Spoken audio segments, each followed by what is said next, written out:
somebody else say? Yes, sir. Thank you very much indeed. It was about governance I wanted to ask, because I was wondering whether you could amplify a little bit on the philosophy that underpins the relationship between parents, governors and teachers that's embodied in the Articles of Association of the academies. Not because it's necessarily a problem, but because obviously for the long term we want schools, don't we, which sustain a common purpose in the context of their local community to deliver the sort of education that those communities want. And it isn't always clear, and there's been some difficulty, I think, for some people in trying to change the model articles when trying to perhaps localise the way in which the governing body is structured in the context of directors and trustees of the trust. It's a very good, it's a very interesting question. I mean, there's been the previous administration tried to, or proposed, changing really quite fundamentally the structure of governing bodies. And actually there was quite a bit of reaction to that. And one of the strong messages that came back, partly I think playing to your theme, was wanting to ensure that governing bodies still reflected that wide range of community interests, given a school is not something that exists in isolation, it exists as part of a community. And how do you best shape that? Now, I absolutely confess to you, I am not an expert in all the detail of all of this. So if you think, I would be happy to look further if you wanted to perhaps contact me separately if you think there's a particular issue relating to the articles and so on of the governing body that is an impediment to doing what you think you should be doing to satisfy the community. I can't give you an answer that I can't say to you, I can sort it. I don't understand enough about it, to be frank, to give you an answer. So perhaps if you were able to contact me, and Steve's got all my details, contact me separately. I'm more than happy to pick that up. I think, again, it's easy to say this, it's easy to say it, and you don't know much about it as I'm confessing, but if you believe in autonomy and you believe in trying to ground your schools locally, you would want to ensure that everything was done to enable that to happen. So if there's anything that you think is really worrying on that front, please do contact me. Yes. Yeah, I'm quite happy to accept that the Secretary of State isn't sitting there with a jigsaw and saying yes, that bit goes there and there. But you only really mentioned academies. You didn't go into studio schools, university technical colleges, technical academies, free schools. There are some quite significant levers being pulled there. What do you see the role of those different organisations in the kind of system? Yeah, I suppose you're right, sir. I didn't. I suppose my focus on academies as part of the maintained school system, of course, being the very large bulk of schools. Yes, you're right, there are free schools. There'll be a relatively small number opening in September this year, but there's been quite an interest for 2012. I haven't yet confirmed the final numbers, but it's substantial numbers of applications for interest. The government believes that in areas where parents either want to set up a school, not just parents, but others want to set up a school that meets the needs of their children, or perhaps offers greater diversity of choice, or perhaps promotes a particular philosophy that's consistent with what government considers acceptable in a democratic society, they should be free to do that. So they will, I think, have a role to play in a kind of more diverse system. University Technical College and potentially, 16 to 19 academies or academy alternative provision. I think these are all just seen as ways of allowing different kinds of schools to emerge. And again, I think there's no grand there's a virtue in saying there is no master plan.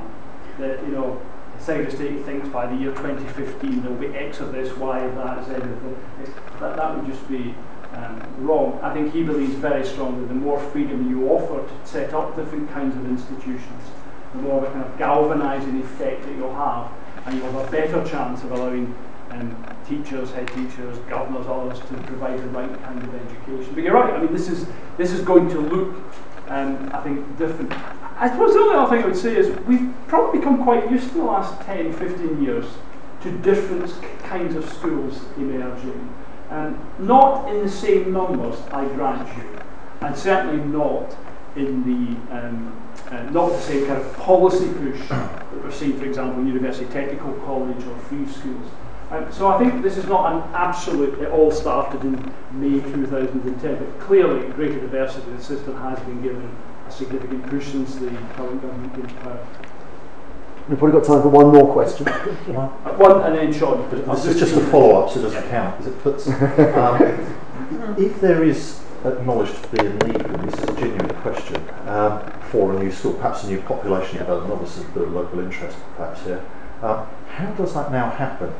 Is there a role for the local authority still in saying there is a need for a new school, or is it, well, let's wait and see what bid comes along from a free school, and then if it opens, it would also have to be an academy as well. So just how that happens. There's a very important point there, Steve. The local authority retains the statutory responsibility for ensuring that there are sufficient supply of school places, to take your particular point.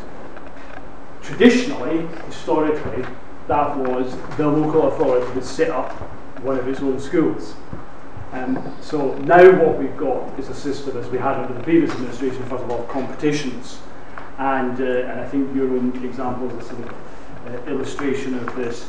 It's competitions in the context of potential academy or free school providers coming in and being able to fill the gap. So local authorities retain that, so it's a very important role, because all governments do not want to be in a position of saying there ain't enough school places for kids in a particular area. We know that when you see that, that's quite an issue in some parts of London when you've got demographic pressures or pupil population pressures. So local authority retains it, but who comes in behind now to supply those places? That's where you get back into this diversity issue. You could see a whole range of different people coming in. And I think when the population, I mean, we're starting to see it go up again in the primary sector. And I think when schools start to open in some numbers, that's when we'll see the real diversity, because you'll have all sorts of different types of schools. John. Saw the Secretary of State on the television over the weekend, and his comments I found a little bit cryptic, and it seemed to signal a change in how schools converting to academies were going to be funded.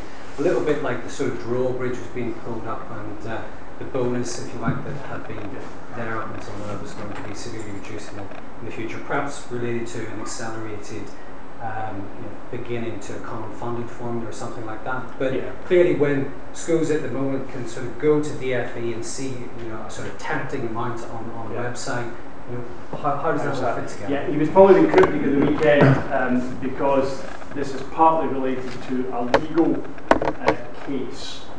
He's not been cryptic at all in saying publicly, as we said in the funding consultation, the current system of funding schools is unsustainable, and one reason for it being unsustainable is that if you have more and more academies, it will just tip over. So the particular issue he had on the weekend was to do with a particular challenge that some local authorities have brought, and government just decided how to deal with that. But there's absolutely a long-term public commitment to how you do it. When you're back to the points I made earlier, that doing this is not straightforward. But we do know on academies funding, we've got to find a way of addressing the very, very steep increase in the number of academies, and I think we'll see more said about that in the coming months. So I hope that is not cryptic, that is very public. This is not sustainable into the medium term, this whole model of funding. Okay, well, thank you very much, and I think we should thank Sir David for coming to us and for this inaugural event.